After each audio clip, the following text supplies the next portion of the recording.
Okay, I just finished watching the second installment. I was wrong. The second installment in the Hobbit trilogy is The Desolation of Smaug. It's a dragon. This movie has a 2-hour and 41-minute runtime and came out the year after the first film. So this movie was released December 13th, 2013. Also directed by Peter Jackson. The screenplay also compiled by the people, if you watched my review right before this, on the first Hobbit film. Again, it bothers me. They split one book into 3 movies, which they didn't do. They did 1 movie per book with the original 3, and I think that's why they were so iconic. I think they were just trying to stretch this all out. All these movies have so far ended on cliffhangers. This one I enjoyed a lot more than the first one. So I'm going to jump right into ratings if I don't have much to say about this film, although I did like it better than the first one.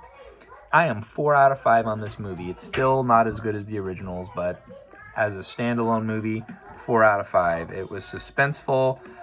I love the Lonely Mountain and the whole dragon guarding all this treasure, and then there's that lakeside town.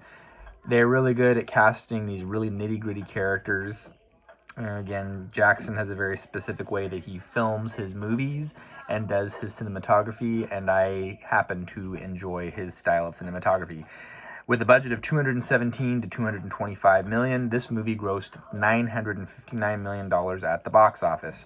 It was shot simultaneously in standard play, which is what I watched on DVD, but 48 frames per second. It was also played in 3D and shot in 3D. I did not see this film in theaters, and it would be interesting to see what it looked like in 3D. Howard Shore did the soundtrack on the first one, and he did the soundtrack on this one. The closing credits sequence, there's a song called I See Fire that was written and recorded by Ed Sheeran. Do I have somebody lurking in the shadows in here? I'm seeing things. Okay, I think one of my kids came in, but then they saw that I was taping, so they left. Okay, so I am 4 out of 5 on the film. I don't know if I mentioned that already. I've been sitting for a long time watching movies. My brain's getting mushy. Sunday afternoon into Sunday evening, lazy movie watching vibes. Rotten Tomatoes, 75%. So they actually scored a little bit higher on this one than the first one, I think. Yes, they did. The first one, they only scored 64%.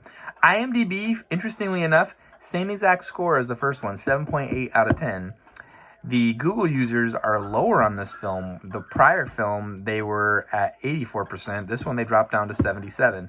I thought this was a better movie.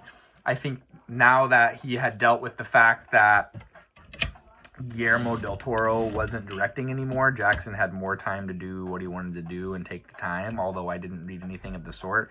I kind of like the origin story where they're finding the evil eye for the first time.